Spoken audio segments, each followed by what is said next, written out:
பிரியமான தேவனுடைய பிள்ளைகளே, இந்த நேரத்துல நம்ம வாசிக்க வேண்டிய, தொடர்ந்து வாசித்து வருகிற அந்த வசனம் தான் ரோமர் 12ஆம் அதிகாரம். நம்ம எல்லாருக்கும் தெரிந்த வசனம், நம்ம எல்லாம் தொடர்ந்து வாசித்து கொண்டிருக்கிற அந்த வசனம் ரோமர் 12:2 வசனத்தை நம்ம வாசிக்க கேட்போம். நீங்கள் இந்த பிரபஞ்சத்திற்கு ஒத்த வேஷம் தெரியாமல் தேவனுடைய நன்மையும் பிரியமும் பரிபூர்ணமான சித்தம் இன்னதென்று பகுத்தறியத்தக்கதாக உங்கள் மனம் புதிதாகிறதுனாலே மறுரூபமாகுங்கள். ஆமென், ஹல்லேலூயா. உங்களுடைய மனம் புதிதாகிறதினாலே மறுரூபமாகுங்கள் என்று வேதத்திலே நம்ம பார்க்கிறோம். அப்போ நம்முடைய மனம் புதிதாக வேண்டும். நம்முடைய மனம், அதாவது எண்ணங்கள், நம்முடைய தாட்ஸ், நம்முடைய சிந்தை, நம்முடைய மைண்டு, இது எல்லாமே புதிதாகும் பொழுதுதான் நம்முடைய வாழ்க்கையிலே நம்ம மறுரூபம் அடைய முடியும். அது மாத்திரமல்ல, அந்த வசனத்தை நீங்கள் கவனித்து வாசித்தீர்களே ஆனால் இந்த ஆண்டவருடைய சித்தம் இன்னதென்பதை பகுத்தறிய முடியும். ஆமென். பிரியமானவர்களே, எண்ணங்கள் புதிதாகாத வரைக்கும், நம்முடைய எண்ணங்களில் ஒரு மாற்றம் இல்லாத வரைக்கும், நம்முடைய மனம் புதிதாகாத வரைக்கும் தேவனுடைய சித்தத்தை நாம் அறிந்து கொள்ளவே முடியாது. அதனால்தான் பவுல் சொல்லுகிறார், தேவனுடைய பிரியமான சித்தம், உங்களை குறித்த தேவ சித்தம், தேவ திட்டம் அறியணும். ஒவ்வொருவரை குறித்து கர்த்தர் ஒரு பர்பஸ் வச்சிருக்கிறார், ஒரு பிளான் வைத்திருக்கிறார். நமக்காக ஒரு காரியத்தை கர்த்தர் ஏற்படுத்தி வைத்திருக்கிறார். அதுவும் தேவனுடைய சித்தத்தின்படி அவர் எல்லாவற்றையும் செய்கிறவராய் இருக்கிறார். ஆனா நம்முடைய வாழ்க்கையில நம்மை குறித்து தேவனுடைய திட்டம் என்ன, நம்முடைய வாழ்க்கையில அவருடைய சித்தம் என்ன என்பதை அறியாமலேயே பாதி நாட்களை நாம் கழித்து விடுகிறோம். எஞ்சிய நாட்களிலும் கொஞ்சம் கொஞ்சம் அந்த அறிவு வந்தாலும் அதை மேற்கொள்கிற அளவுக்கு, அதையே ஓவர் கம் பண்ணுகிற அளவுக்கு நம்முடைய எண்ணத்துல பல மாற்றங்களை பிசாசு கொண்டு வந்து நம்மை ஆண்டவருடைய சித்தத்துக்கு விட்டு பிரிக்கிற அளவுக்கு அவன் நமக்குள்ளே கிரியை செய்கிறான். அதனாலதான் அந்த வசனம் அழகாய் சொல்லப்பட்டிருக்கிறது. ஆண்டவருடைய பரிபூர்ணமான சித்தம் இன்னதென்று பகுத்தறியத்தக்கதாக, நீங்கள் அறிந்து கொள்ளத்தக்கதாக, உங்களை கொண்டு கர்த்தர் என்ன திட்டம் வைத்திருக்கிறாரோ அதை அறிந்து கொள்ளத்தக்கதாக மனம் புதிதாக வேண்டும். ஆமென், ஹல்லேலூயா. ஒரு டிரான்ஸ்லேஷன்ல சொல்லப்பட்டிருக்கிறது, changing the way you think. அதாவது மனம் புதிதாகிறது என்பதற்கு உங்களுடைய மனம் நினைக்கிறதே, அந்த நினைவுகளை நீங்கள் மாற்ற வேண்டும். நினைவுகளை மாற்றும் பொழுதுதான் தேவனுடைய திட்டத்தை நாம் அறிந்து கொள்ள முடியும்.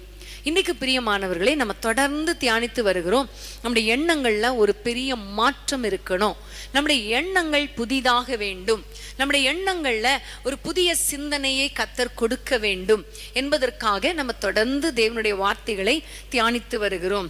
இன்றைக்கும் ஆண்டவர் நம்மோடு கூட பேச போகிறார். பிரியமானவர்களே, மனதை நிறைய காரியங்கள் டிஸ்டர்ப் பண்ணுகிறது. நம்முடைய மைண்டை, நம்முடைய எண்ணங்களை நிறைய காரியங்கள் நம்மளை தடை பண்ணுகிறது அல்லது சோர்வடைய பண்ணுகிறது. நிறைய பிரச்சனைகளை உண்டு பண்ணி நம்மை வேதனைப்படுத்துகிறது. அதுல சில காரியங்கள், நம்முடைய மனதை டிஸ்டர்ப் பண்ணுகிற சில காரியங்கள் என்னன்னு பார்த்தீங்கன்னா, கவலை.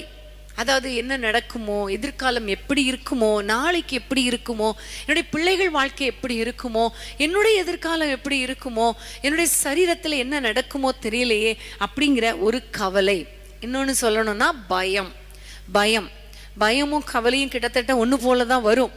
அதாவது மனிதர்களை குறித்த பயம் ஒரு பக்கம், எதிர்காலத்தை குறித்த பயம் ஒரு பக்கம், ஏற்கனவே நடந்த காரியங்களை குறித்த ஒரு பயம் ஒரு பக்கம், அதே மாதிரி கவலை ஒரு பக்கம். இதெல்லாம் நம்முடைய மனதை பாதிக்கிற சில காரியங்கள், நம்முடைய எண்ணங்களை பாதிக்கிற சில காரியங்கள். அதே மாதிரி சோர்வு, அதாவது நம்ம மனதில் நிறைய நேரங்களில் நம்ம திங்க் பண்ணுறோம் இல்லையா, ஏன்னா நான் ஜோமணி என்ன பிரயோஜனம், இந்த பிரசங்கத்தை கேட்டு என்ன பிரயோஜனம், எனக்கு ஒன்றும் நடக்கலையே, என் வாழ்க்கையில் ஒன்றும் நடக்கலையே, எனக்கு மட்டும்தானே இப்படியெல்லாம் நடக்குது, என்னுடைய வாழ்க்கையில் இவ்வளோ கஷ்டமான சூழ்நிலையாக இருக்கிறதே அப்படிங்கிற ஒரு சூழ்நிலைகளை பார்த்து அல்லது மனிதர்களுடைய காரியங்களை பார்த்து சில ஆசீர்வாதங்கள் தடைப்படுவதை பார்த்து நம்முடைய இருதயத்தில் பல சோர்வுகள் வருகிறது. இந்த சோர்வுகளும் நம்முடைய எண்ணங்களை பாதிக்கிறது. உதாரணமாக எலியா தீர்க்கதரிசியை குறித்து நம்ம பார்க்கும் பொழுது ஒரு எசபேலுடைய வார்த்தை அவருடைய எண்ணத்தை பாதித்தது. அவருடைய சிந்தனையிலே அது ஓடிக்கொண்டே இருந்தது. நம்ம என்ன ஆண்டவருக்காக முன்பாக நின்று என்ன பிரயோஜனம், அற்புதங்களை செய்து என்ன பிரயோஜனம், மழையை நிறுத்தி என்ன பிரயோஜனம், அக்னியை இறக்கி என்ன பிரயோஜனம், இன்னைக்கு இவள் என்னை கொலை பண்ணுவேன் என்று சொல்லிட்டாளே, அதை விட ஆண்டவரே நீங்களே என்னை எடுத்துருங்க இந்த உலகத்தை விட்டு என்று சொல்லி அந்த சோர்வு வந்த பொழுது அவர் அப்படியே படுத்து அப்படியே ஒரு வேலை கூட செய்யாதபடிக்கு ஒரு ஐடல் மேனாக மாறிவிட்டார். ஒன்றும் செய்ய முடியாத ஒரு சோம்பேறியாக படுத்து விட்டதை நாம் பார்க்கிறோம். அது வரைக்கும் சுறுசுறுப்பா ஓடினவர், சுறுசுறுப்பாய் கிரியை செய்தவர், இந்த எண்ணம் அவரை பாதித்த பொழுது, சோர்வு அவருடைய எண்ணத்தை பாதித்த பொழுது அவர் அப்படியே செயலற்று போய்விட்டதை நாம் பார்க்கிறோம். பிரியமான தேவனுடைய பிள்ளைகளே, இன்னும் பார்க்கும் பொழுது நம்முடைய உள்ளத்தை பாதிக்கிற காரியங்கள் எதிர்மறையான வார்த்தைகள் அல்லது எதிர்மறையான சூழ்நிலைகள். நம்முடைய வாழ்க்கையில ஒரு எதிர்மறையான காரியம் நடந்துச்சுன்னா, எதிர்மறையான ஒரு சூழ்நிலை வந்து விட்டா, எதிர்மறையான ஒரு வார்த்தையை நம்ம கேட்டு விட்டால், இது நடக்காது, இது முடியாது, இதெல்லாம் நடப்பதுக்கு சான்ஸே இல்லை, வாய்ப்பே இல்லை, இப்படியெல்லாம் யாராவது நம்மிடத்துல சொல்லிவிட்டால், அல்லது நம்முடைய சூழ்நிலையை பார்க்கும் பொழுது நமக்கே இது எப்படி நடக்கும், இதெல்லாம் நடக்குமா அப்படிங்கிற ஒரு எண்ணம் வந்து விட்டால் அது நம்முடைய மனதை பாதித்து விடுகிறது, நம்முடைய சிந்தையை பாதித்து விடுகிறதை நாம் பார்க்கிறோம். இன்னும் சில நேரங்களில் நம்ம பார்த்தோம்னா ஓவர் திங்கிங், அதாவது எண்ணங்களின் மேல் எண்ணங்கள், நிறைய தாட்ஸ், நிறைய எண்ணங்கள் ஓடிக்கொண்டே இருக்கும். நம்ம சிந்தித்து கொண்டே இருப்போம். சிலரை பார்த்தீங்கன்னா அப்படியே நம்மளை பார்க்குற மாதிரியே இருக்கும், ஆனால் பார்த்தீங்கன்னா நம்மளை பார்த்துருக்கவே மாட்டாங்க. சில சமயங்களில் பார்த்தீங்கன்னா பஸ் ஸ்டாண்டில் நம்ம யாராவது நின்றுட்டு இருப்பாங்க, அல்லது நம்மளே வச்சுக்கோமே, நாமே நின்றுட்டு இருப்போம், யாராவது கிராஸ் பண்ணி போவாங்க, ஆனால் நமக்கு என்ன தெரியவே தெரியாது, பார்த்துருக்கவே மாட்டோம். அவங்க திரும்ப சொல்லுவாங்க, நான் நின்றுட்டே இருந்தேன், நீங்கள் என்னை பார்க்கவே இல்லை அப்படிம்பாங்க. ஆனால் விஷயம் என்னன்னா, நம்ம எதையோ திங்க் பண்ணிகிட்டே நின்றுட்டு இருந்திருப்போம், அதனால நம்ம பார்த்துருக்கவே மாட்டோம். சகோதரர் வரும்போது அடிக்கடி ஒரு காரியத்தை சொல்லுவாங்க. அவங்க அந்த நாட்களில் ஊழியத்துக்கு போகும் பொழுது ரயில்வே ஸ்டேஷனில் நின்றுட்டே இருந்தாங்களாம். அவங்க நின்றுட்டே இருக்காங்களாம், அவங்க முன்னாடி ட்ரெயின் போகுது வருது, ஆனால் அவங்க ஏறலை. திடீர்னு பார்த்தா ஐயோ ட்ரெயின் போயிடுச்சே அப்படின்னு திடீர்னு பார்க்கும்போது தான் என்னடா இது அப்படி யோசிக்கும் போது தான் அவங்களுக்குள்ளே ஒரு பல கவலையான எண்ணங்கள், ஓவர் திங்க் பண்ணிட்டே இருந்ததுல முன்னாடி போன ட்ரெயினையே மிஸ் பண்ணிட்டாங்க. இப்படி நிறைய பேர் நம்ம பார்த்துருப்போம் இல்லையா, முன்னாடி போகிற பஸ்ஸை மிஸ் பண்ணவங்க எத்தனையோ பேர் இருப்போம். நிறைய காரியங்களை நம்ம மிஸ் பண்ணியிருப்போம். காரணம் ஓவர் திங்கிங். சிலர் பார்த்தீங்கன்னா நகத்தை கடிச்சிட்டே இருப்பாங்க. ஏன்டா இவங்க நகத்தை கடிக்கிறாங்க அப்படின்னு நம்ம பார்ப்போம். நகத்தை சும்மா கடிச்சிட்டு இருக்க மாட்டாங்க, அவங்க ஏதோ திங்க் பண்ணிகிட்டே இருப்பாங்க, மைண்டில் ஏதோ ஒன்று ஓடிட்டே இருக்கும். அதனால தான் சிலர் பார்த்தா நம்மளை பார்க்காத மாதிரியெல்லாம் இருக்கும். காரணம் அவங்களுடைய உள்ளத்தில் சப்கான்ஷியஸ் மைண்டில் ஏதோ ஒன்று ஓடிக்கொண்டே இருக்கும். ஆராய்ச்சியாளர்கள் சொல்லும் பொழுது மனிதர்களுடைய சராசரியாக 24 மணி நேரங்களில் தூங்குற நேரத்துலையும் நிறைய பேருக்கு எண்ணங்கள் ஓடிட்டு இருக்கும். கிட்டத்தட்ட பார்த்தா 60,000, அதாவது 12,000 60,000 சிந்தனைகள் பெர் டே, ஒரு நாளைக்கு அந்த சிந்தனைகள் வருகிறது என்று ஆராய்ச்சியாளர்கள் கூறுகிறாங்க. நார்மலாக இருந்தால் 6,000 தாட்ஸ், ஆனால் ஓவர் திங்கிங்காக இருந்தால் 60,000 தாட்ஸ். யோசித்து பாருங்களேன், 60,000 அந்த நம்பர் கூட நம்மளால் எண்ணி முடிக்க முடியாது. ஆனால் அவ்வளோ தாட்ஸ் ஓடிட்டே இருக்குமா. குறைஞ்சபட்சம் ஒரு செகண்டுக்கு ஒரு நிமிஷத்துக்கு 6 தாட்ஸாவது ஓடுமா மினிமம். அப்போ பாருங்களேன், நீங்கள் கொஞ்சம் திங்க் பண்ணி பார்க்கணுன்னா நம்முடைய சிந்தையில் ஒரு நேரத்தில் எவ்வளோ தாட்ஸ் வந்து போகுதுன்னு நீங்கள் கொஞ்சம் செக் பண்ணி பாருங்கள். இந்த மெசேஜ் கேட்கும்போது செக் பண்ணாதீங்க, அப்புறம் நான் பேசுகிறது உங்களுக்கு புரியாது. ஸோ நீங்கள் முடித்ததுக்கப்புறம் ஒரு நோட் எடுத்து கொஞ்சம் யோசித்து பாருங்கள், என்னென்ன தாட்ஸ் எல்லாம் வருது நமக்கு. குறிப்பாக பார்த்தீங்கன்னா ஜெப வேளையில் எவ்வளவு தாட்ஸ் வருது அது உங்களுக்கும் தெரியும், எனக்கும் தெரியும். ஜெபிக்கிறதுக்கு தான் முழங்கால் போட்டிருப்போம், ஆனால் உலகத்தையே சுற்றி வந்துடுவோம். எத்தனை பேர் இந்த எக்ஸ்பீரியன்ஸ்குள்ளே இருக்கிறீங்கன்னு எனக்கு தெரியல. நான் அப்படி தான். நான் நிறைய நேரங்களில் நான் பார்த்துருக்கிறேன். ஜெபிக்கும்படி முழங்கால் போட்டிருப்பேன். அப்போதான் அதாவது திடீர்னு ஆஸ்திரேலியாவுக்காக ஜெபிக்கணும்னு மனசில் எண்ணம் வரும். ஆண்டவரே ஆஸ்திரேலியாவை ஆசீர்வதிங்கப்பா, அங்கே இருக்கிற மக்களை ஆசீர்வதிங்க, அவ்வளோதான் சொல்லியிருப்பேன். அதுக்குள்ளே என்ன எண்ணம் வரும் தெரியுமா? இந்த ஆஸ்திரேலியாவுக்கு நம்ம போகணுமே, ஆஸ்திரேலியாவுக்கு கர்த்தர் கொண்டு போவீரா, ஆஸ்திரேலியா எப்படி இருக்கும், ரொம்ப நல்லா இருக்கும்னு பிரதர் சொல்லியிருக்காங்களே, அழகாக இருக்கும்னு சொல்லியிருக்காங்களே, நம்ம எப்படி போவாங்க, மெல்போர்ன் எப்படி இருக்கும், சிட்னி எப்படி இருக்கும், இப்படி எண்ணங்கள். அங்கே உள்ள மனிதர்கள், ஆஸ்திரேலியாவில் இருக்கிற பாஸ்டர்ஸ், எங்களுக்கு தெரிஞ்சவங்க, இவங்களுடைய முகங்கள் இப்படியே ஞாபகத்துக்கு வந்து திடீர்னு பார்த்தா 10 நிமிஷம் ஓடி போயிருக்கும், 10 நிமிஷமும் ஆஸ்திரேலியாவை சுற்றி வந்திருப்பேன். இந்த மாதிரி பல தாட்ஸ், பல எண்ணங்கள். யாருக்காவது ஜெபிக்கணும் அப்படின்னு நமக்கு ஆண்டவர் உணர்த்துவார். ஆனால் அவங்க அந்த மனிதர்களை பற்றி நம்ம நினச்ச உடனே என்ன தாட் வரும்னா, நல்ல மனிதர்களாக இருந்தால், நமக்கு நன்மை செஞ்சவங்களா இருந்தால் அவங்க செஞ்ச நன்மைகள், அவங்க பேசின பேச்சு, அவங்களுடைய முகம், இதெல்லாம் ஞாபகத்துக்கு வரும். தீமை செய்கிற மனிதர்களாக இருந்தால், என்னெல்லாம் பேசிட்டாங்க, எப்படியெல்லாம் பேசிட்டாங்க, என்னை எவ்வளோ வேதனைப்படுத்திட்டாங்க, அப்படி இப்படின்னு வித்தியாசமான தாட்ஸ் வரும். வந்திருக்கும் இல்லையா? ப்ராக்டிக்கலாக நீங்கள் யோசித்து பாருங்கள், வந்திருக்கும். ரோட்டில் போகும்பொழுது எத்தனை தாட்ஸ் வருகிறது. படுத்து தூங்குறதுக்கு ட்ரை பண்ணுறோம், ஆனால் எத்தனை தாட்ஸ் ஓடிக்கொண்டு இருக்கிறது. குளிக்கும்போது ஒழுங்காக குளிக்கிறோமா, சாப்பிடும்போது ஒழுங்காக சாப்பிட்றோமா, குக் பண்ணும்போது ஒழுங்காக குக் பண்ணுறோமா, பைபிள் வாசிக்கும் போது ஒழுங்காக பைபிள் வாசிக்கிறோமா, சர்ச்சில் உட்கார்ந்துட்டு என்னெல்லாம் திங்க் பண்ணுறோம். நீங்கள் பொய்யே சொல்லக்கூடாது, சொல்ல முடியாது. நான் சர்ச்சில் உட்காந்தா ஃபுல்லாக கான்சென்ட்ரேட் பண்ணுறேன்னு சொன்னீங்கன்னா உண்மையிலே தப்பு தான். அநேக நேரங்களில் பக்கத்தில் இருக்கவங்கள பார்த்தா, அவங்க போட்டிருக்கிற ட்ரெஸ்ஸு, அவங்க போட்டிருக்கிற காரியம், அவங்க பிள்ளைங்க, அவங்க ஹஸ்பண்ட் ஒய்ஃபு, அப்புறம் அவங்க வந்து இறங்குற விதம், பாஸ்டர் பேசுகிற விதம், இப்படி நிறைய காரியங்கள், நிறைய தாட்ஸ் ஓடிட்டே இருக்குது இல்லையா அண்ணா? அப்போது நிறைய தாட்ஸ் ஓடுது, நிறைய சிந்தனைகள் வருது. இதில் பார்த்தீங்கன்னா 80% நமக்கு வந்து நல்ல தாட்ஸே கிடையாது. எல்லாம் நெகட்டிவ் தாட்ஸும் பேட் தாட்ஸும் தான். கோபமான எண்ணங்கள், எரிச்சலான எண்ணங்கள், கசப்பான எண்ணங்கள், மேட்டுமையான, நேற்று பார்த்தோம் இல்லையா, மேட்டுமையான எண்ணங்கள், தீய எண்ணங்கள், வீணான சிந்தை, இப்படி 80% மேலே அவ்வளோ தேவையில்லாத சிந்தனைகள். ஒரு 20% தான் ஒரு நல்ல தாட் அல்லது ஒரு பர்பஸ்ஃபுல் தாட், அதாவது ஆக்கப்பூர்வமான செயல்படுத்தக்கூடிய நல்ல நினைவுகள், நேர்மறையான நினைவுகள் ஒரு 20% கூட இருக்குமா இருக்காதா தெரியல, அந்த அளவுக்கு இருக்கு.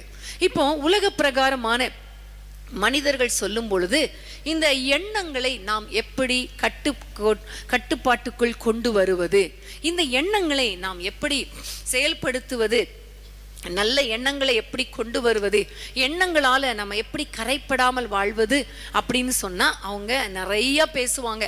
அவங்களை குறித்து சொல்லும்போது மோட்டிவேஷனல் ஸ்பீக்கர்ஸ்னு சொல்லுவோம் இல்லையா, அவங்க சொல்லுவாங்க ஃபிசிக்கலி ஒரு நாளைக்கு உங்களுக்கு 7 அல்லது 8 மணி நேரம் நல்லா தூங்கணும்னு சொல்லுவாங்க.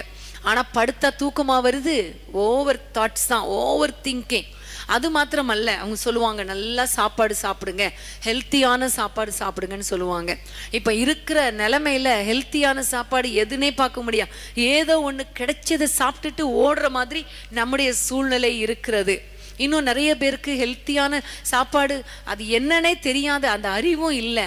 இன்னொரு பக்கம் அதை வாங்குறதுக்கு வழியும் இல்லை, ஏதோ இருக்கிறதை கொண்டு சாப்பிட்ற மாதிரி இருக்குது. நிறைய தண்ணி குடிங்க, நல்லா தண்ணி குடிங்கன்னு சொல்லுவாங்க. அப்புறம் நல்ல எக்ஸசைஸ் பண்ணுங்கன்னு சொல்லுவாங்க. அப்புறம் என்ன சொல்லுவாங்க, நிறைய சொல்லுவாங்க. அப்புறம் வந்து பாசிட்டிவ் வேர்ட்ஸை பேசுங்க, நேர்மறையான வார்த்தையை பேசுங்க, எதிர்மறையான வார்த்தையை பேசாதீங்க அப்படிலாம் சொல்லுவாங்க. அவங்க சொல்கிறதெல்லாம் கரெக்டு, எல்லாமே கரெக்ட், 100க்கு 100 கரெக்ட். ஆனால் நம்மால் செயல்படுத்த முடியுதான்னு பார்த்தா, செயல்படுத்த ட்ரை பண்ணாலும் 2 நாள் நம்ம ட்ரை பண்ணலாம், அல்லது 2 மணி நேரம் செயல்படுத்தலாம். மீதி உள்ள நேரங்களில் உலக கவலைகள், உலக ஆசாபாசங்கள், உலக சிற்றின்பங்கள், மனிதர்கள் கொடுத்த கோபங்கள், சூழ்நிலைகள், நம்முடைய இயலாமை, நம்முடைய வாழ்க்கையில் நம்ம சந்தித்த ஏமாற்றங்கள், கோபங்கள், பெருமைகள், பொறாமைகள், எரிச்சல்கள், இப்படிப்பட்ட சிந்தனைகள் எல்லாம் வந்து வந்து வந்து வந்து நம்மை வந்து இப்படிப்பட்ட ஆக்கப்பூர்வமான சிந்தனைகளை, அதுக்கான வழிகளை செய்ய முடியாமல் தடுத்து விடுகிறது. நம்மால முடியாத ஒரு சூழ்நிலை வந்து விடுகிறது. ஆனால் இன்றைக்கு ஆண்டவரை பார்த்து நம்ம கேட்க போறோம், ஆண்டவரே இந்த எண்ணங்களை ஒரு கட்டுப்பாட்டுக்குள் கொண்டு வருவது எப்படி ஆண்டவரே? என்னுடையக்குள்ள இருக்கிற இந்த சிந்தனைகளை ஒரு கட்டுப்பாட்டுக்குள் கொண்டு வருவது எப்படி ஆண்டவரே? ஆமேன். நான் முதல்ல சொன்னேன், நம்முடைய எண்ணங்களை பாதிக்கிற முக்கியமான காரியம் கவலை அல்லது பயம் அல்லது சோர்வு. ஆமேன். இப்போ இந்த கவலையான எண்ணங்கள் ஒரு மனுஷனுக்குள்ளே வந்து கொண்டே தான் இருக்கும். இப்போ கூட நீங்கள் உட்கார்ந்துட்டு இருக்கீங்க, என்னுடைய வார்த்தை கேட்டுக்கொண்டே இருக்கிறீங்க, டிவியில் உட்காந்து பார்த்துட்டே இருக்கிறீங்க. ஆமாம் அப்படிதான் சிஸ்டர் சொல்கிற மாதிரி தான் அப்படி நீங்கள் தலையை ஆட்டிகிட்டு இருக்கீங்க. ஆனால் அதே நேரத்தில் எத்தனை எண்ணங்கள் உங்களுக்குள்ளே ஓடிக்கொண்டிருக்கிறது, எத்தனை எண்ணங்கள், கவலையான எண்ணங்கள். இப்போ இன்னும் 8 மணிக்கு மெசேஜ் முடிஞ்சிரும். 8 மணிக்கு மேலே பிள்ளைங்க வருவாங்களே, அவங்களுக்கு என்ன சாப்பாடு செய்ய போகிறோம் தெரியலையே, வீட்டுக்கு வரும்போதே கணவர் குடிச்சிட்டு வருவாரே, அவர் என்ன பண்ண போகிறார் தெரியலையே, வீட்டுக்கு வரும்போது பிள்ளைங்க என்ன சொல்ல போகிறாங்களே தெரியலையே, அவங்க என்ன சொல்ல போகிறாங்களே தெரியலையே, இன்னைக்கு எப்படிப்பட்ட சண்டை வரப்போதே தெரியலையே, இன்னைக்கு இந்த கடன்காரங்க வந்துட்டா என்ன பண்ண போகிறோமே தெரியலையே, இப்படிங்கிற கவலை, நாளைக்கு என்ன செய்ய போகிறோமோ தெரியலையே, இப்படிப்பட்ட கவலையான எண்ணங்கள் உங்களை பாதிச்சு கொண்டே இருக்கிறது இல்லையா? அப்போ இந்த நேரத்தில் கொஞ்சம் ப்ராக்டிக்கலாக, அதே வேளையில் ஸ்பிரிச்சுவலாக நம்முடைய தேவனுடைய வசனத்தை வாசித்து அதன்படி நடக்க பிரயாசப்படணும். வேதத்தை திறந்து கொள்ளுங்கள். பிலிப்பியர் 4ஆம் அதிகாரம் 6ஆம் 7ஆம் வசனம். நம்ம எல்லாருக்கும் தெரிந்த வசனம் தான். பிலிப்பியர் 4, 6, 7ஆம் வசனங்களை வாசிக்க கேட்போம். நீங்கள் ஒன்றுக்கும் கவலைப்படாமல் எல்லாவற்றையும் குறித்து உங்கள் விண்ணப்பங்களை ஸ்தோத்திரத்தோடே கூடிய ஜெபத்தினாலும் வேண்டுதலினாலும் தேவனுக்கு தெரியப்படுத்துங்கள். அப்பொழுது எல்லா புத்திக்கும் மேலான தேவ சமாதானம் உங்கள் இருதயங்களையும் உங்கள் சிந்தனைகளையும் கிறிஸ்து இயேசுவுக்குள்ளாக காத்துக்கொள்ளும். ஆமென். உங்கள் இருதயங்களையும் உங்கள் சிந்தைகளையும். ஹல்லேலூயா. பாருங்க, அந்த வார்த்தை பாருங்க, எல்லா புத்திக்கும் மேலான. நம்ம யோசித்து பார்த்தா கூட தெரியாத அளவுக்கு ஒரு தேவ சமாதானம் நம்முடைய சிந்தையையும் இருதயத்தையும் நம்முடைய ஹார்ட்டையும் நம்முடைய மைண்டையும் காத்துக்கொள்ளும் கிறிஸ்து இயேசுவுக்குள். ஆமென். எப்பொழுது? அப்பொழுதுங்கிற ஒரு வேர்டு வந்தாலே நம்ம கேள்வி கேட்கணும், எப்பொழுது? நீங்கள் ஒன்றுக்கும் கவலைப்படாமல். அது எப்படி முடியும்? கவலைப்படாமல் எப்படி இருக்க முடியும்? உண்மைதான். ஆனா ஒன்னே ஒண்ணு, இந்த வசனத்தின்படி கவலைப்படுகிற சூழ்நிலைகள் வரும் பொழுது எல்லாவற்றையும் குறித்து, அந்த வசனத்தை பாருங்க, எல்லாவற்றையும் குறித்து ஸ்தோத்திரத்தோடு கூடிய ஜெபத்தினாலும் விண்ணப்பங்களை ஸ்தோத்திரத்தோடு கூடிய ஜெபத்தினாலும் வேண்டுதலினாலும் தேவனுக்கு தெரியப்படுத்துங்கள். நம்ம செய்யற காரியம் என்னன்னா, தேவனுக்கு தெரியப்படுத்துறது இல்ல, மனிதருக்கு தெரியப்படுத்துறோம், அல்லது நாமவே புலம்பிக் கொண்டிருக்கிறோம், நாமவே அதை பத்தி யோசித்து வேதனைப்பட்டு கொண்டே இருக்கிறோம். இன்றைக்கு உங்களோடு கூட பரிசுத்த ஆவியானவர் பேசுகிற வார்த்தை என்ன தெரியுமா? கவலையான எண்ணங்கள் வரும் பொழுது, பயத்துக்குரிய எண்ணங்கள் வரும் பொழுது, உங்களை சோர்வுக்குள்ளாக்குற பயங்கரமான எண்ணங்கள் வரும் பொழுது நீங்க அதை அப்படியே ஆண்டவரிடத்துல தெரியப்படுத்துங்க. அதாவது அதுக்குன்னு போய் ஃபாஸ்ட் பண்ணி ஒரு டைம் எடுத்து ஒரு இடத்துல போய் உட்கார்ந்து, இல்லைன்னா ஆலயத்தில் போய் ஜெபிக்கணும், அல்லது 5:30 ப்ரேயர் வரட்டும் நான் ஜெபிக்கிறேன், இல்லைன்னா ஆல் நைட் ப்ரேயர் வரட்டும், ஃபாஸ்டிங் ப்ரேயர் வரட்டும் ஜெபிக்கிறேன், அப்படி இல்லை.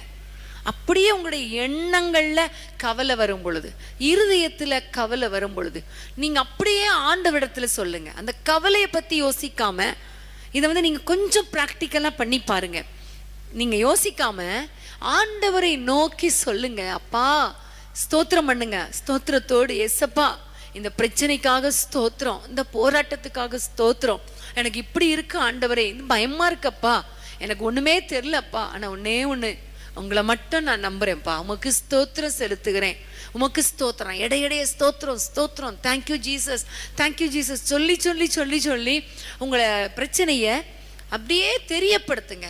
அந்த எண்ணங்களை நீங்களே திங்க் பண்ணாம அப்படி தேவனோடு கனெக்ட் பண்ணுங்க. உங்களுடைய மைண்டை தேவனோடு கனெக்ட் பண்ணுங்க, தெரியப்படுத்துங்க, அவருக்கு தெரியப்படுத்துங்க.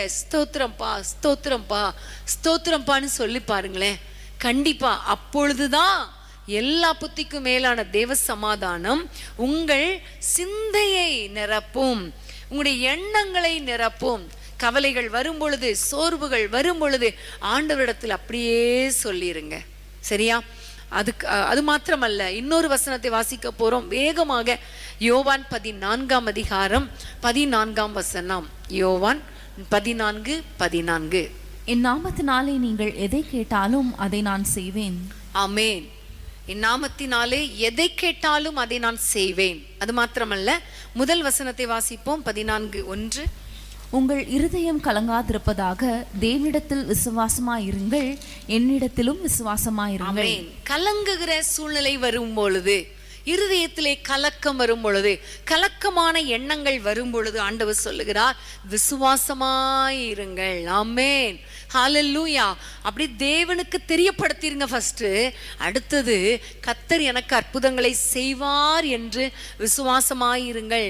அப்ப தேவனிடத்திலும் விசுவாசமாயிருக்கணும், அவருடைய வாக்குத்தத்தத்தின் மேலேயும் நீங்கள் விசுவாசமாய் இருக்கும் பொழுது கண்டிப்பா இந்த கவலையான காரியங்கள், கலக்கத்தை உண்டாக்குற காரியங்கள், உங்களுடைய இருதயத்துல எப்பெல்லாம் கவலைப்பட்டு கலங்குகிறீர்களோ அந்த நேரத்துல நீங்க ஆண்டவருக்கு ஒரு பக்கம் தெரியப்படுத்துங்க, இன்னொரு பக்கம் ஆண்டவரை நோக்கி விசுவாசிக்கிறேன் ஆண்டவரே, நீங்க எனக்கு அற்புதம் செய்வீங்க ஆண்டவரே, என் நாமத்தினால எதை கேட்டாலும் தருவேன் சொல்லி இருக்கிறீங்களே அப்பா, நீர் எனக்கு உம்முடைய வாக்கு கொடுத்திருக்கிறீரே, அந்த வார்த்தையை விசுவாசிக்கிறேன், உங்களை விசுவாசிக்கிறேன், தேவனே உம்மை விசுவாசிக்கிறேன், இயேசுவை விசுவாசிக்கிறேன், பரிசுத்த ஆவியானவரை விசுவாசிக்கிறேன், உம்முடைய வார்த்தையை விசுவாசிக்கிறேன் என்று சொல்லி விசுவாசியுங்க. ஆமென்.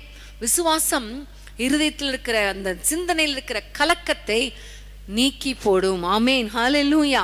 அது மாத்திரமல்ல, மத்தேயு 6 அதிகாரத்துக்கு நேராக வேதத்தை திருப்பிக் கொள்ளுங்கள். 6 அதிகாரம் 25 வசனத்திலிருந்து நம்ம வாசிப்போம். தெரிஞ்ச வசனங்கள் தான். 6 அதிகாரம் 25 வசனத்துல இருந்து, ஆகையால் எண்ணத்தை உண்போம், எண்ணத்தை குடிப்போம் என்று உங்கள் ஜீவனுக்காகவும், எண்ணத்தை உடுப்போம் என்று உங்கள் சரீரத்துக்காகவும் கவலைப்படாதிருங்கள் என்று உங்களுக்கு சொல்லுகிறேன். ஆகாரத்தை பார்க்கிலும் ஜீவனும், உடையை பார்க்கிலும் சரீரமும் விசேஷத்தவைகள் அல்லவா? அடுத்த வசனம். ஆகாயத்து பட்சிகளை கவனித்து பாருங்கள், அவைகள் விதைக்கிறதும் இல்லை, அறுக்கிறதும் இல்லை, களஞ்சியங்களில் சேர்த்து வைக்கிறதும் இல்லை, அவைகளையும் உங்கள் பரமபிதா பிழைப்பூட்டுகிறார். 33 வசனம்.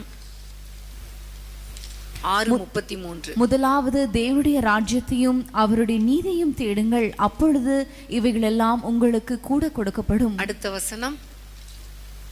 ஆகையால் நாளைக்காக கவலைப்படாதிருங்கள், நாளைய தினம் தன்னுடையவைகளுக்காக கவலைப்படும். ஆமென். ஹல்லேலூயா. அந்தந்த நாளுக்கு அதினதின் பாடு போதும். பிரியமானவர்களே, இந்த வசனங்கள்ல ஃபுல்லா பாத்தீங்கன்னா நீங்க ஏன் கவலைப்படுறீங்க?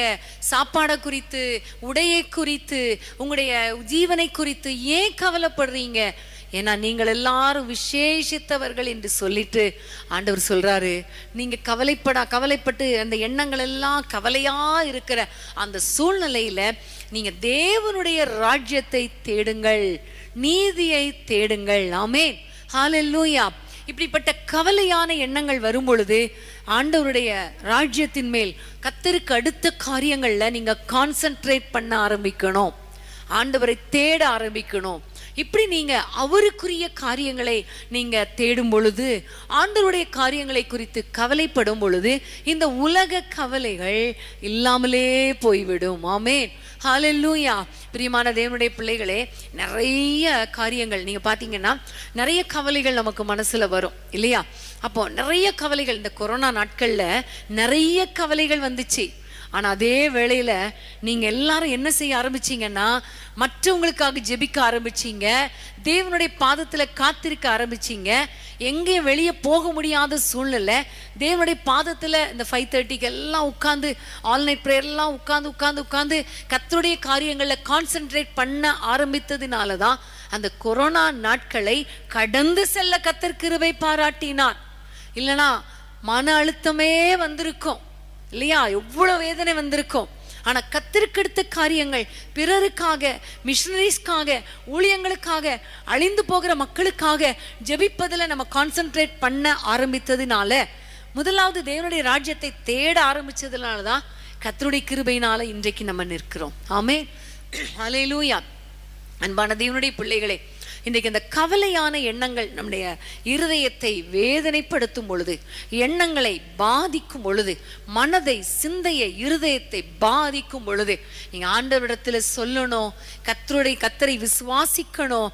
அது மாத்திரமல்ல, ஆண்டவரை நீங்க தேடும் பொழுது, அவருடைய காரியங்களை நீங்க கான்சென்ட்ரேட் பண்ணும் பொழுது கண்டிப்பா ஆண்டவர் உங்க வாழ்க்கையில பெரிய காரியங்களை செய்வார். ஆமென்.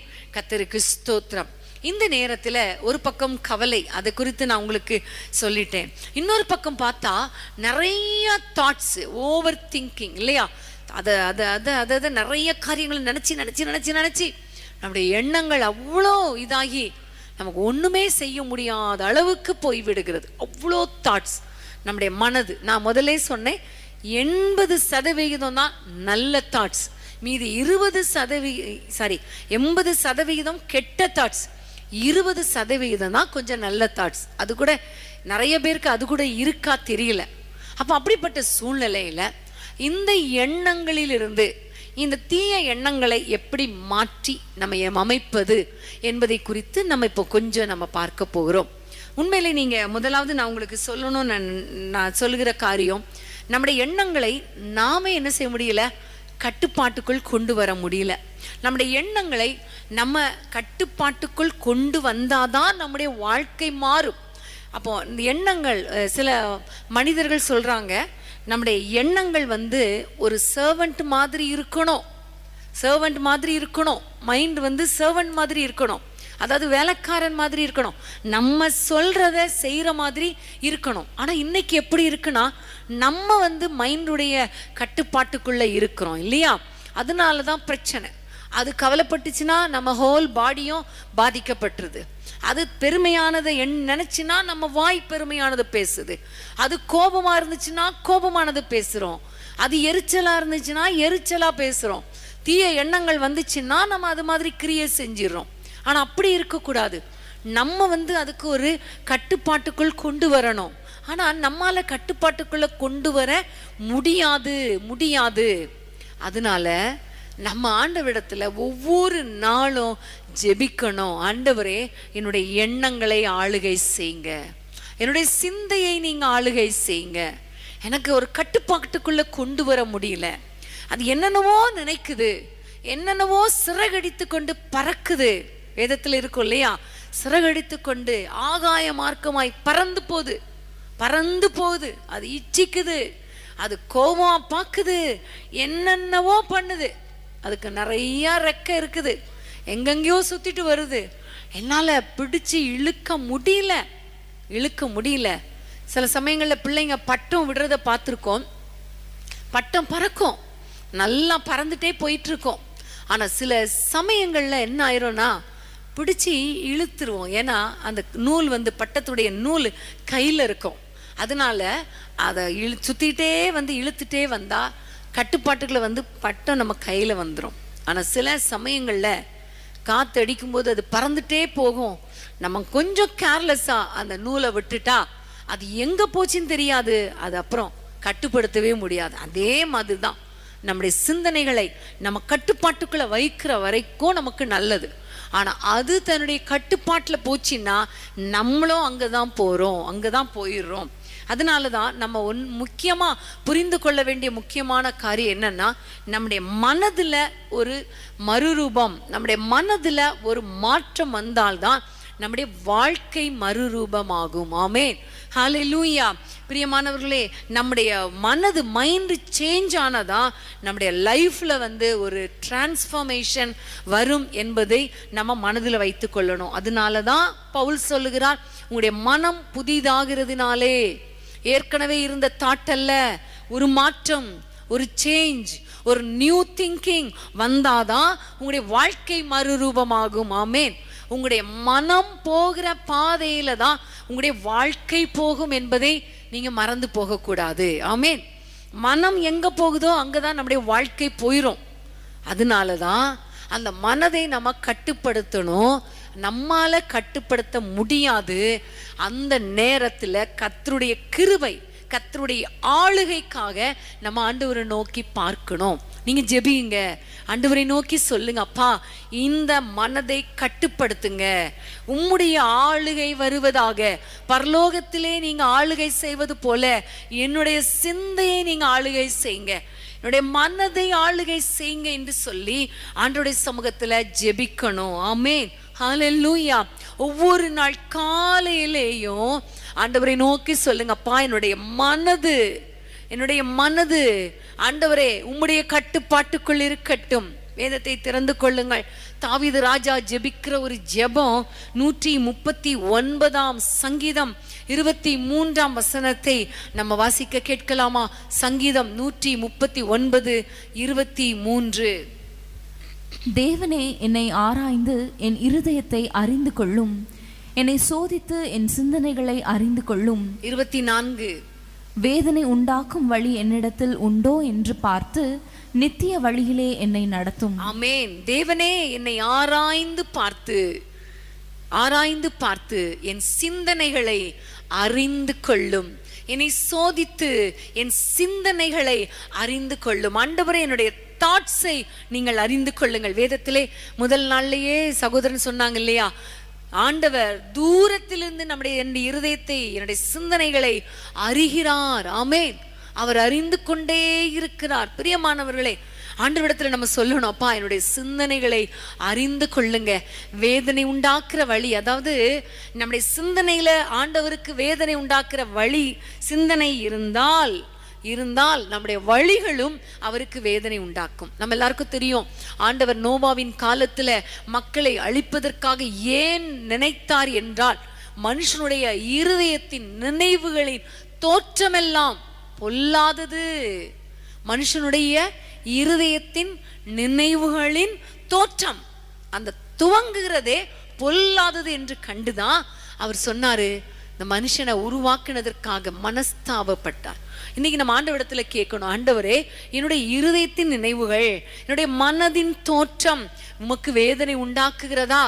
அதை அறிந்து கொண்டு என்னை நித்திய வழியில நடத்துங்கப்பா, நல்ல பாதையில நடத்துங்கப்பா, நல்ல தாட்ஸ் கொடுங்கப்பா என்று சொல்லி ஆண்டவரை நோக்கி ஜெபிக்கணும். ஆண்டவரே நமக்கு சொல்லுகிறார் சங்கீதம் 32:8 வசனத்தை வாசிப்போம். சங்கீதம் 32:8. நான் உனக்கு போதித்து நீ நடக்க வேண்டிய வழியை உனக்கு காட்டுவேன், உன்மேல் என் கண்ணை வைத்து உனக்கு ஆலோசனை சொல்லுவேன். ஆமென். ஆண்டவரிடத்துல கேட்கணும், ஆண்டவரே நீங்க இப்படி சொல்லி இருக்கிறீங்க, இந்த வசனத்தின்படி எனக்கு போதித்து என்னை நடத்துங்கப்பா என்று சொல்லி நம்ம ஒவ்வொரு நாள் காலையிலேயும் நம்முடைய சிந்தையை அவருடைய கரத்துல ஒப்பு கொடுத்துட்டு அவருடைய கிருபைக்காக காத்திருந்தா கண்டிப்பா நம்முடைய இருதயத்தை கர்த்தர் கண்ட்ரோல் பண்ணுவார், நம்முடைய சிந்தையை கண்ட்ரோல் பண்ணுவார், நம்முடைய எண்ணங்களை அவர் ஆளுகை செய்வார். ஹல்லேலூயா, ஹல்லேலூயா.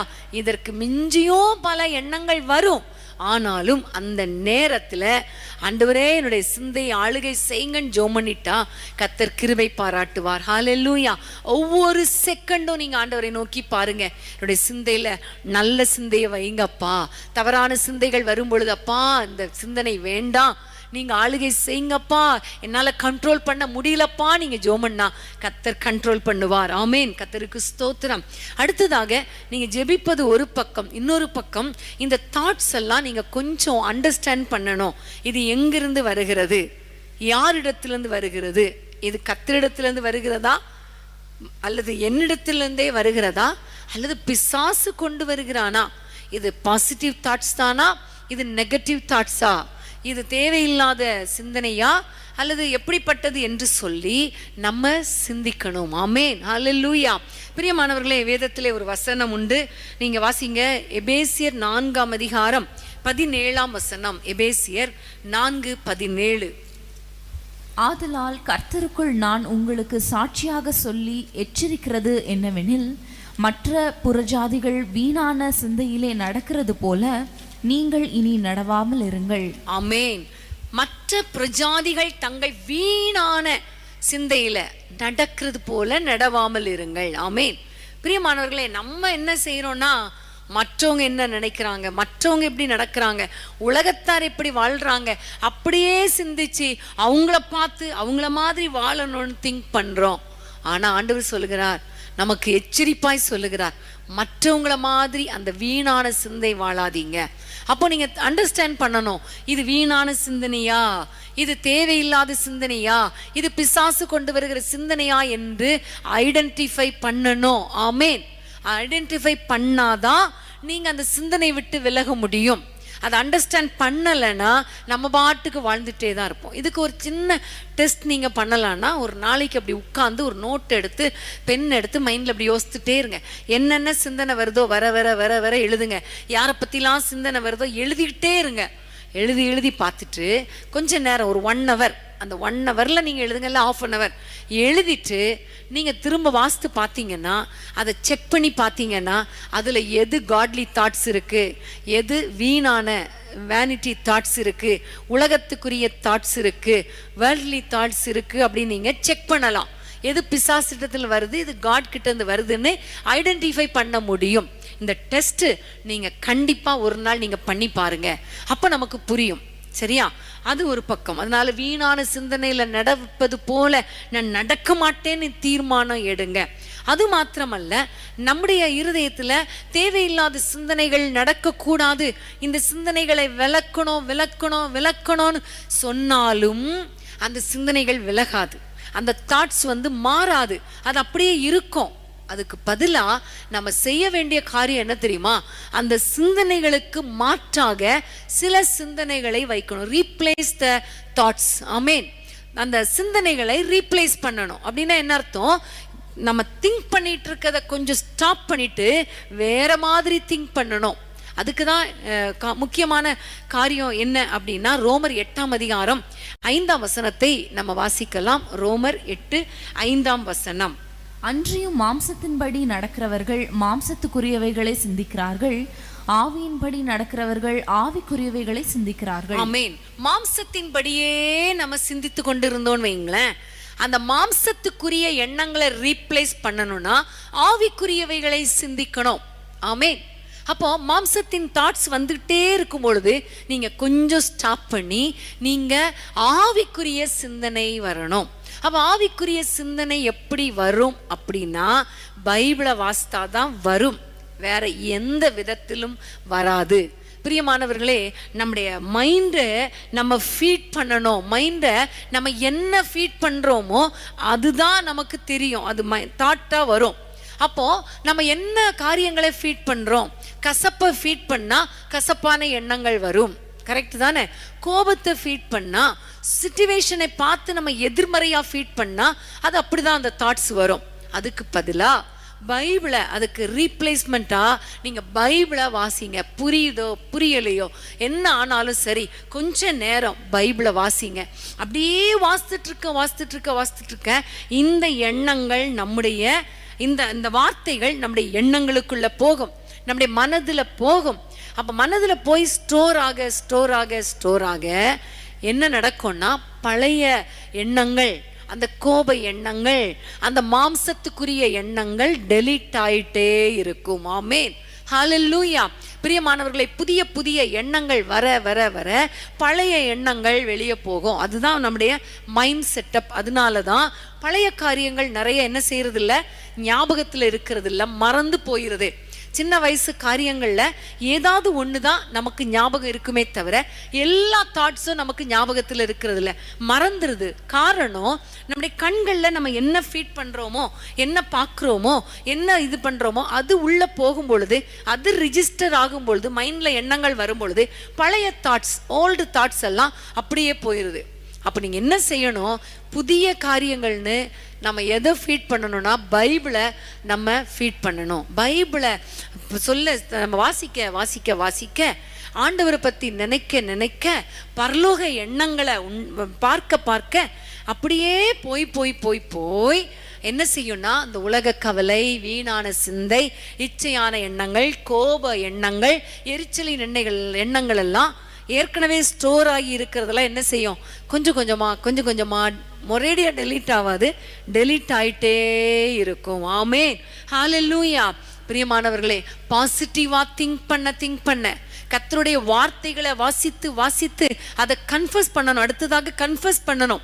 அதை சொல்ல சொல்ல சொல்ல அந்த சொல்றத உங்களுடைய காது கேட்க கேட்க அது அப்படியே இருதயத்துக்குள்ள போய் தேவையில்லாத சிந்தனைகள் வெளியே போகும். ஆமென். நிறைய பிரச்சனைகளை போட்டு நீங்க கவலைப்பட்டு கலங்கி கொண்டு அப்படியே டென்ஷனா இருக்கிற நேரத்துல அப்படியே கவலையிலே உட்கார்ந்துராதீங்க. பைபிளை வாசிங்க, இல்லைன்னா குட்டி குட்டி வேலைகளை செய்யுங்க. வீடை க்ளீன் பண்ணுறது அல்லது குக் பண்ணுறது, இல்லை ஏதாவது ஒரு காரியம், இல்லை வெளியில போய் உட்காந்து ஒரு பறவைகள் அல்லது வானம் அப்படி இல்லைன்னா ஒரு பீச்சில் போய் உட்காந்து இப்படி காரியங்கள் உலக பிரகாரமானவங்க செய்வாங்க. நீங்களும் போயிட்டு ஆண்டவருடைய படைப்புகளை பார்த்து அப்பாவை நீங்கள் திங்க் பண்ணுங்க, தேங்க் பண்ணுங்க. இப்படிப்பட்ட காரியங்கள் இல்லைன்னா அப்படியே அமைதியாக குவைட்டாக உட்காந்து பைபிள் வாசித்து ஆண்டவரை நோக்கி ஜெபிக்க ஜெபிக்க ஜெபிக்க உங்களுடைய எண்ணங்களில் ஒரு மாற்றம் உண்டாகும். உங்களுடைய பழைய எண்ணங்கள், கோப எண்ணங்கள், எரிச்சல் எண்ணங்கள் எல்லாமே போயிடும். ஆமென். ஒரு நல்ல ஒரு கதை உண்டு நமக்கு. அதாவது நைட்டிங்கேல் என்ற ஒரு பறவை ராத்திரி நேரத்தில் அது பாடலை. ஒரு நாள் பாடலையாம். எப்போவுமே நைட் நல்லா பாடுமா. அப்போ ஒரு நாள் பாடலை அப்படின்ன உடனே அங்கிருந்த ஒரு நரி கேட்டுச்சான், ஏன் நீ இன்னைக்கு பாடலை? நீ பாடுறதுக்காக கேட்கறதுக்காக தானே நான் அந்த ராத்திரி உட்கார்ந்துருக்கிறேன், ஏன் பாடலை அப்படின்னு சொன்ன உடனே அந்த பறவை சொல்லிச்சான், இங்க பாரு, ஒரே தவளை சத்தம், பயங்கர தவளை சத்தம், அது என் காதை அடைக்குது, எனக்கு எரிச்சலா இருக்கு, ஒரே தவளை சத்தம், அதனால்தான் நான் பாடலை அப்படின்னு சொல்லிச்சான். அப்போ அந்த நரி சொல்லிச்சான், நீ பாடிட்டீன்னா இந்த தவளைகள்லாம் அமைதியாயிரும், நீ பாடாததுனால தான் இந்த தவளைலாம் சத்தம் போட்டுட்டு இருக்கு அப்படின்னு சொல்லிச்சான். சரி, நான் பாடுறேன்னு சொல்லிட்டு இந்த பறவை பாட ஆரம்பிச்சுதான் பாருங்க. பாட ஆரம்பிச்ச உடனே இந்த பாட்டு சத்தம் கேட்ட உடனே எல்லா தவளைகளும் வாயை மூடிட்டு அமைதியா இருந்துச்சான். இதே மாதிரி தான் இந்த தவளை மாதிரி அப்படியே சத்தம் போட்டுட்டு நம்முடைய சிந்தனையில பல எண்ணங்கள் தவளை மாதிரி சத்தம் போட்டுட்டே இருக்கும். ஆனா நம்ம அந்த பாட்டு மாதிரி ஒரு நல்ல சந்தோஷமான ஒரு சங்கீதத்தை எடுத்து விட்டா அல்லது ஒரு ஆண்டவரை நோக்கி பாடுனா, இந்த வசனங்களை வாசித்தா, அந்த மைண்டை நம்ம ரிலாக்ஸ் பண்ணினா, ஆண்டவருடைய பிரசன்னத்துல நம்ம இருந்தா, இந்த தவளை மாதிரியான சிந்தனைகள் அப்படியே சத்தம் போட்டு நம்மளை நச்சரிச்சிட்டு இருக்க அந்த சிந்தனைகள் எல்லாம் அமைதியாகிவிடும். ஆமென். ஹல்லேலூயா. நீங்க இன்னைக்கு பிராக்டிக்கலா கொஞ்சம் உட்கார்ந்து பைபிளை வாசித்து பாருங்க, ஜெபம் பண்ணி பாருங்க, ஆண்டவருடைய வாக்கு தத்தங்களை கன்ஃபர்ஸ் பண்ணி பாருங்க. கண்டிப்பா கர்த்தர் உங்களோடு கூட பேசுவார். ஆமென். ஹல்லேலூயா. அது மாத்திரமல்ல, இந்த சிந்தனைகளை நம்ம ரீப்ளேஸ் பண்ணணும்னா ஒரு வசனத்தை வாசிக்கலாம். பிலிப்பியர் 4:8. பிலிப்பியர் 4:8. கடைசியாக சகோதரரே, உண்மையுள்ளவைகள் எவைகளோ, ஒழுக்கமுள்ளவைகள் எவைகளோ, நீதி உள்ளவைகள் எவைகளோ, கற்புள்ளவைகள் எவைகளோ, அன்புள்ளவைகள் எவைகளோ, நற்கீர்த்தி உள்ளவைகள் எவைகளோ, புண்ணியம் எதுவோ, புகழ் எதுவோ, அவைகளையே சிந்தித்துக் கொண்டிருங்கள். அவைகளையே சிந்தித்துக் கொண்டிருங்கள். ஆண்டவர் அழகான வார்த்தை கொடுக்கிறார். உங்களுடைய கவலை வரும், கவலை வருகிற நேரத்துல தேவனுக்கு தெரியப்படுத்துங்கள், அப்பொழுது உங்களுடைய உள்ளத்துல எல்லா புத்திக்கும் மேலான தேவ சமாதானம் உங்களுடைய சிந்தையை நிரப்பும். உண்மைதான். ஆனா எந்த நேரமோ நீங்க அப்படியே அந்த தேவ சிந்தனையிலே தேவ சமாதானத்திலே இருக்கிறீங்கன்னா இருக்கிறது இல்ல. பிராக்டிக்கலி பார்த்தா கவலை திரும்ப வந்துருது, திரும்ப போராட்டங்கள் வருது. அதனால நான் ஒரு ஆலோசனை உங்களுக்கு சொல்லுகிறேன் என்று பவுல் சொல்லுகிறார். கடைசியாக சகோதரரே அப்படி சொல்லிட்டு ஒரு பெரிய லிஸ்ட், உண்மை உள்ளவைகள், ஒழுக்கம் உள்ளவைகள், நீதி, கற்புள்ளவைகள், அன்பு, இந்த மாதிரி காரியங்களையே நீங்க சிந்தித்து கொண்டிருங்கள். ஆமே. நீங்க இப்படிப்பட்ட காரியங்களை நீங்க சிந்திக்க சிந்திக்க சிந்திக்க நெகட்டிவான தாட்ஸ், கோபமான காரியங்கள், வீணான சிந்தனைகள், தீய சிந்தனைகள், தீய நோக்கம் கூட பாவம் இல்லையா, இப்படிப்பட்ட சிந்தனைகள் எல்லாமே டெலீட் ஆயிரும், நம்மை விட்டு போயிரும். ஆனா நம்மள உள்ள என்ன இருக்கும்? இந்த சிந்தனைகள், ஒழுக்கத்துக்குரிய சிந்தனை, நீதிக்குரிய சிந்தனை, புண்ணியத்துக்குரிய, நற்கீர்த்திக்குரிய, எல்லா நற்கிரியைகளை செய்கிற இப்படிப்பட்ட சிந்தனைகள் நம்முடைய உள்ளத்தை நிரப்பும். ஆமென். ஹல்லேலூயா. அப்போ நம்முடைய சிந்தனையை நம்ம ரீப்ளேஸ் பண்ணணும்னா ஒன்று வேர்ட் ஆஃப் காட், ரெண்டாவது இப்படிப்பட்ட காரியங்களை, நல்ல காரியங்களை நாம் சிந்தித்து கொண்டே இருக்க வேண்டும். ஆமென். ஹல்லேலூயா. நெகட்டிவே சிந்தித்து கொண்டே இருந்தா நம்முடைய எண்ணங்கள் நெகட்டிவாவே மாறும். அந்த நேரங்கள்ல நீங்க பாசிட்டிவா திங்க் பண்ணுங்க. ஒருவேளை நம்மால அந்த எண்ணங்களுக்குள்ள வர முடியலைன்னா நீங்க வாயினால அறிக்கை பண்ணுங்க. நல்ல ஒரு வசனம் நமக்கு தெரியும், பலவீனன் எவனும் தன்னை பலவான் என்று சொல்வானாக. யோவேல் 3:10 அருமையான வார்த்தை சொல்லப்பட்டிருக்கிறது. பலவீனன் எவனும் தன்னை பலவான் என்று சொல்வானாக. அது மாத்திரமல்ல, என்னை பலப்படுத்துகிற கிறிஸ்துவினாலே எல்லாவற்றையும் செய்ய எனக்கு பலன் உண்டுன்னு சொல்லுங்க. உன்னால முடியாது, உனக்கு பலன் இல்லை அப்படின்னு நினைக்கிற தாட் வரும் பொழுது நீங்க சொல்லுங்க, என்னை பலப்படுத்துகிற கிறிஸ்துவினாலே எல்லாவற்றையும் செய்ய எனக்கு பலன் உண்டு. ஆமேன், ஹல்லேலூயா. எனக்கு ஜெயம் கொடுக்கிற தேவனுக்கு ஸ்தோத்திரம்னு சொல்லுங்க. நான் பலவீனன் அல்ல, கர்த்தர் என்னை பலப்படுத்துகிறார். என்னுடைய வாழ்க்கையில இது ரொம்ப ப்ராக்டிக்கலா இருக்கும். காலையில் எழும்பும் போது அல்லது நைட்ல கூட நிறைய பலவீனங்கள் இருக்கும். ஒரு பக்கம் கால்லாம் இழுத்துட்டு போற மாதிரி இருக்கும். நிறைய காலையில் எழும்பும் போது கால் ஊன்றதுக்கு கஷ்டமா இருக்கும். ஆனா அந்த நேரத்துல நான் சொல்ற காரியம் இதுதான், என்னை பலப்படுத்துகிற கிறிஸ்துவினாலே எல்லாவற்றையும் செய்ய எனக்கு பலன் உண்டு. நான் பலவீனன் அல்ல, நான் பலவான். பலவான் என்று சொல்லி சொல்லி சொல்லி சொல்லிதான் என்னுடைய பலவீனமான தாட்ஸை, என்னுடைய நெகட்டிவான தாட்ஸை மாற்றி எல்லாவற்றையும் செய்ய எனக்கு பலன் உண்டு என்று சொல்லி சொல்லி முன்னேறி செல்ல முடியுது. நெகட்டிவான தாட்ஸ் இருந்தாலே நம்ம ஒரு வேலையும் செய்ய முடியாது, குடும்பத்து காரியங்களையும் செய்ய முடியாது, ஆண்டவருக்காகவும் எதுவும் சாதிக்க முடியாது. ஆனா அந்த நேரத்துல கர்த்தரை நம்பி, கர்த்தருடைய வார்த்தையை நம்பி, கர்த்தருடைய வார்த்தையை விசுவாசித்து அதை அறிக்கை பண்ணி, அதை கன்ஃபர்ஸ் பண்ணி, நமக்குன்னு பிடிச்சி நல்ல நல்ல தாட்ஸை நம்ம நினைக்கும் பொழுது கர்த்தர் கண்டிப்பா நம்முடைய இருதயத்துல கர்த்தர் இருப்பார். நம்முடைய எண்ணங்கள்ல ஒரு பெரிய மாற்றத்தை கர்த்தர் கொடுப்பார். எல்லாவற்றுக்கும் மேலாக உங்களுடைய எண்ணங்களில எப்பொழுதுமே கர்த்தரை நாம் செலிப்ரேட் பண்ணணும், கர்த்தரை பிரைஸ் பண்ணணும். ஆமென், ஹல்லேலூயா. நீங்க துதிக்க துதிக்க துதிக்க உங்களுடைய எண்ணங்கள் மாறும். ஆமென். நீங்க முறுமுறுத்து கொண்டே இருந்தால் எனக்கு அது இல்லை, அது இல்லை, இது இல்லை அப்படின்னு மற்றவங்களை கம்பேர் பண்ணி பார்த்துட்டு ஒரு கம்பேர் பண்ற ஸ்பிரிட் ஒன்று, தாட்ஸ் ஒன்று. இன்னொரு பக்கம் பார்த்தா கம்ப்ளைனிங் ஸ்பிரிட், கம்ப்ளைண்ட் பண்ணிகிட்டே இருப்போம், மற்றவங்களே கம்ப்ளைண்ட் பண்ணிட்டு இருப்போம், கம்பேர் பண்ணுவோம். இப்படியே நிறைய எண்ணங்கள். அந்த நேரத்தில் அந்த எண்ணங்களை மேற்கொள்ளணும்னா, அந்த எண்ணங்களை ஓவர் கம் பண்ணணும்னா நம்ம ஆண்டவரை துதிக்கணும். ஆமேன். கர்த்தரை கொண்டாடணும். ஹல்லேலூயா. துதியுடனே அவரை கொண்டாடணும். நீங்க நல்லா ஸ்தோத்திரம் பண்ணுங்க, நல்லா பாட்டு பாடுங்க. உங்களால பாட்டு பாட முடியலன்னா நம்ம யூடியூப் சேனல்ல இப்போ நிறைய பாட்டுகள் நிறைய வந்துருச்சு இல்லையா, துதி பாட்டுகள். நீங்க தேங்க்ஸ் கிவிங் சாங்ஸ் தமிழ்னு போட்டாலே நிறைய பாட்டு.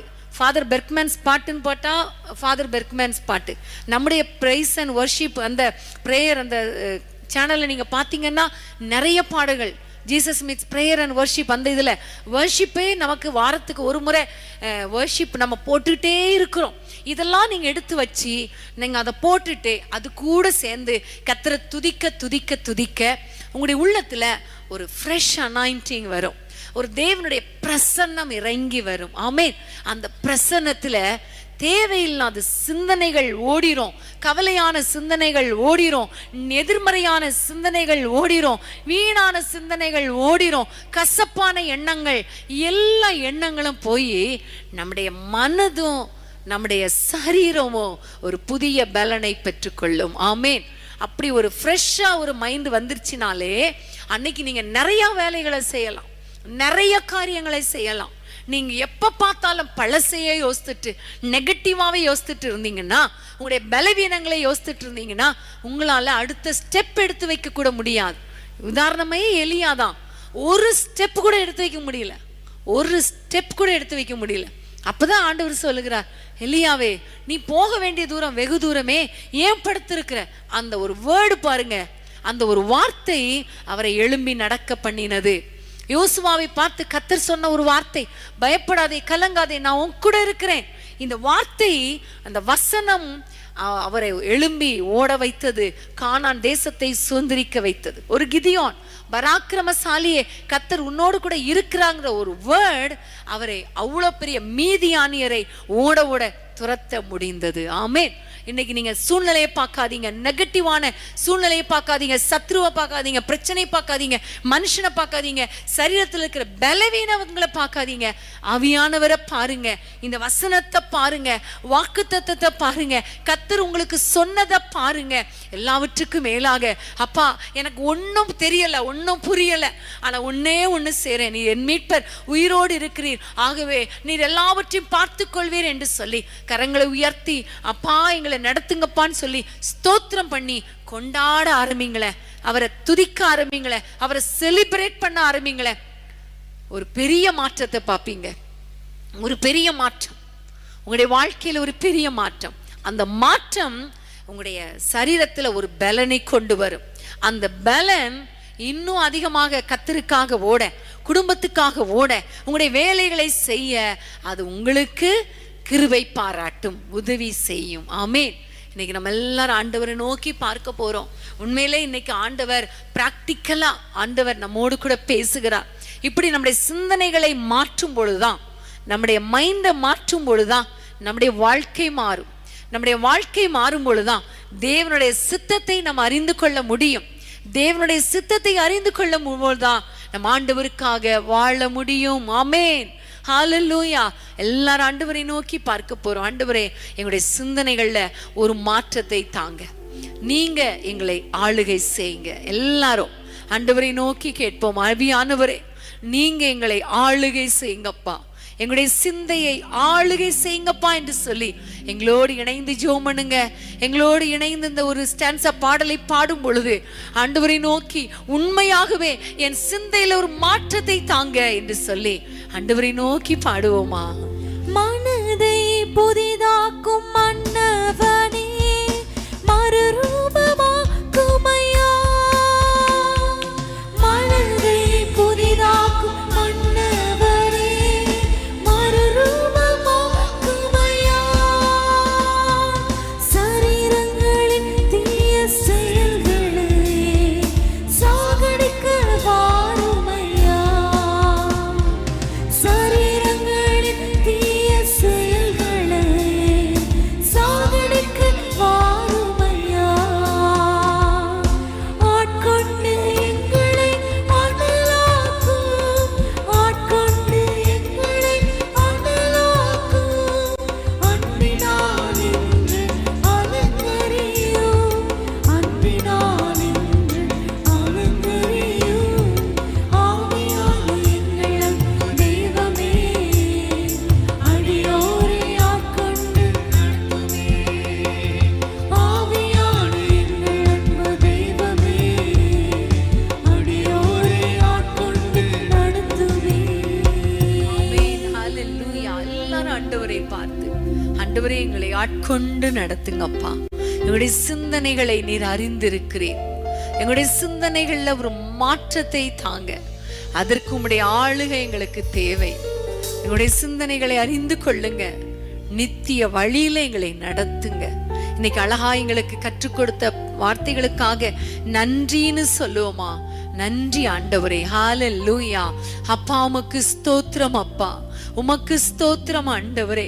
ஆண்டவரே, யாரெல்லாம் உம்மை நோக்கி எங்களுடைய மனதை புதிதாக்குங்கப்பா, எங்களை மறுரூபமாக்குங்கப்பா ஆண்டவரே என்று யாரெல்லாம் கேட்கிறார்களோ ஒவ்வொருவருடைய சிந்தையை கர்த்தர் ஆளுகை செய்வீராக. உம்முடைய பிள்ளைகளை ஆளுகை செய்வீராக நாங்கள் ஜெபிக்கிறோம். ஆண்டவரே உமக்கு ஸ்தோத்திரம் அப்பா, உமக்கு ஸ்தோத்திரம் ஆண்டவரே. குடும்பத்தை குறித்த கவலைகள், குடும்பத்தை குறித்த பாரங்கள், எதிர்மறையான எண்ணங்களினால ஆண்டவரே மன அழுத்தத்துக்குள்ள இருக்கிற ஒவ்வொரு பிள்ளைகள் மேல உம்முடைய அபிஷேகம் இறங்கி வரட்டும் அப்பா. உம்முடைய ஆளுகை இறங்கி வரட்டும் அப்பா. உம்முடைய பிள்ளைகள் ஆண்டவரே ஒரு மறுரூபமாகட்டும் அப்பா. சிந்தையில ஒரு மாற்றம் உண்டாகட்டும், சிந்தையில ஒரு மாற்றம் உண்டாகட்டும் என்று நாங்கள் உம்மை நோக்கி பார்க்கிறோம் ராஜா. ஆண்டவரே, எல்லா கவலைகளையும் மாற்றி போடுங்க. கவலைக்குரிய காரியங்களை கர்த்தர் பொறுப்படுத்திக் கொள்ளுங்க ராஜா. பலவீனங்களை மாற்றுங்க, தரித்திரங்களை மாற்றுங்க, குடும்ப கஷ்டத்தை மாற்றுங்க, பிள்ளைகளுடைய எதிர்காலங்களை ஆசீர்வதிங்க ராஜா. என்னென்ன வேதனைகள் இவர்களை கஷ்டப்படுத்தி கொண்டிருக்கிறதோ, நெகட்டிவாக திங்க் பண்ண வைக்கிறதோ, அந்த காரியங்களில் எல்லாம் கர்த்தருடைய ஆளுகை இறங்கி வந்து அற்புதங்களை செய்வீராக ராஜா. எவ்வளவு காலம் இவ்வளவு கஷ்டம், நம்முடைய பிள்ளைகளுக்கு மனம் இறங்கும் அப்பா. அதிசயங்களை செய்யுங்க ராஜா. நம்முடைய பிள்ளைகளை சந்தோஷப்படுத்துங்க. பைபிள் வாசிக்கவே மனதில்ல, ஜெபிக்கவே மனசில்ல, அப்படியே படுத்து கிடக்கிறேன்னு எத்தனை பேர் படுத்துக்கொண்டே இந்த செய்தியை கேட்டுக்கொண்டிருக்கிறாங்களோ அவர்கள் மேல ஒரு ஜெபாவி இறங்கி வரட்டும் ஐயா. ஜெபிக்கிறவர்களாய், கவலைகளை உம்முடைய பாதத்திலே வைக்கிறவர்களாய் மாற்றுங்க ராஜா. உம்முடைய வேத வசனம் அவர்களுக்கு உணவாகட்டும் கர்த்தாவே. வசனத்தை வாசிக்கட்டும் ஐயா, வசனத்தை பிடித்து கொள்ளட்டும், வசனத்தை கன்ஃபஸ் பண்ணட்டும், வசனத்தின்படி வாழ கிருபை தாங்கப்பா, கிருபை தாங்கப்பா. எல்லாவற்றுக்கும் மேலாக உலக கவலைகள் எல்லாம் பின்னுக்கு வைத்து விட்டு உம்மை துதிக்க, உம்மை ஸ்தோத்திரிக்க, நல்ல எண்ணங்களை நினைக்க, பாசிட்டிவான தாட்ஸ் அவர்களுக்குள்ளே வரட்டும் ஆண்டவரே. முறுமுறுப்பு வெளியேறட்டும், கசப்பு வெளியேறட்டும், வைராக்கியம் வெளியேறட்டும், இச்சைகள் வெளியேறட்டும் ஆண்டவரே. வீணான சிந்தனைகள் வெளியேறட்டும் அப்பா. புகழ் எதுவோ ஆண்டவரே, நற்கீர்த்தி எதுவோ, புண்ணியம் எதுவோ, ஒழுக்கம் எதுவோ அதையே நம்முடைய பிள்ளைகள் சிந்தித்து கொண்டிருக்கட்டும் ஆண்டவரே. ஆண்டவரே, முடிந்து போனதை பத்தி கவலைப்படாமல் கர்த்தர் எனக்காக யாவையும் செய்து முடிப்பார் என்று உம்மை துதித்து ஸ்தோத்திரிக்க கிருபை தாங்கப்பா. உங்க மேல எல்லா பாரங்களையும் வைத்து விட உம்முடைய பிள்ளைகளுக்கு கிருபை தாங்கப்பா, கிருபை தாங்கப்பா. உம்முடைய கரங்களுக்குள் ஒப்பு கொடுக்கிறோம். நீர் பொறுப்படுத்திக் கொள்ளுங்க ராஜா. ஆண்டவரே, இந்த நேரத்துல யார் யாரெல்லாம் மன அழுத்தத்துல சிக்கி இருக்கிறாங்களோ இப்பொழுது ஒரு விடுதலை உண்டாகட்டும் ஐயா. சிறு பிள்ளைகள் முதல் வாலிப பிள்ளைகள் முதல் பெரியவர்கள் வரைக்கும் யார் யார் மன அழுத்தத்தில் இருக்கிறாங்களோ, அநேகர் தோல்வியினால மன அழுத்தத்தில் இருக்கிறாங்களோ அந்த மன அழுத்தங்கள் மாறட்டும். மனதுல ஆண்டவரே ஒரு மாற்றம் உண்டாகட்டும் என்று நாங்கள் ஜெபிக்கிறோம். மனதை புதிதாக்குங்க, மனதை ஆளுகை செய்யுங்க. நம்முடைய பிள்ளைகளை பொறுப்படுத்திக் கொள்ளுங்க ராஜா. நம்முடைய பிள்ளைகளை ஆசீர்வதிப்பீராக, நம்முடைய பிள்ளைகளை ஆசீர்வதிப்பீராக. பெரிய காரியங்களை செய்யுங்க. மனது மாறினால் வாழ்க்கை மறுரூபமாகும் அல்லவா? உம்முடைய பிள்ளைகள் மனதை மாற்றி விட்டீர், புதிதாக்கி விட்டீர். இனி இவர்கள் வாழ்க்கையில உம்முடைய சித்தம் நிறைவேறட்டும் ஐயா. உம்முடைய பரிபூர்ணமான சித்தத்தை இவர்கள் அறிந்து கொண்டு உம்முடைய சித்தத்தின்படி வாழ, உமக்காக வாழ, பரலோகத்திலே உம்முடைய நாமத்தை மகிமைப்படுத்த உம்முடைய பிள்ளைகளுக்கு கிருபை கொடுங்க ராஜா. ஒவ்வொருவரையும் பொறுப்படுத்திக் கொள்ளும். கிருபைக்கு ஒப்பு கொடுக்கிறோம். ஆளுகை செய்வீராக. இயேசுவின் நாமத்தில் ஜெபிக்கிறோம் பிதாவே. ஆமேன், ஆமேன், ஆமேன். ஹல்லேலூயா. பிரியமானவர்களே, கர்த்தர் உங்களுடைய எல்லா எண்ணங்களையும் புதிதாக்கி விட்டார். உங்களுடைய சிந்தனைகளை மாற்றி விட்டார். ஸ்தோத்திரத்தோடு கூட ஆண்டவரை துதியுங்க, ஆண்டவரை நோக்கி பாருங்க, வசனங்களை வாசிக்க டைம் எடுங்க. எல்லாம் சேர்ந்து சொல்லுவோமா? என் ஆத்துமாவே கர்த்தரை ஸ்தோத்திரி, என் முழு உள்ளமே பரிசுத்த நாமத்தை ஸ்தோத்திரி. என் ஆத்துமாவே கர்த்தரை ஸ்தோத்திரி, அவர் செய்த சகல உபகாரங்களை மறவாதே. ஆமேன், ஆமேன், ஆமேன். ஹல்லேலூயா, ஹல்லேலூயா.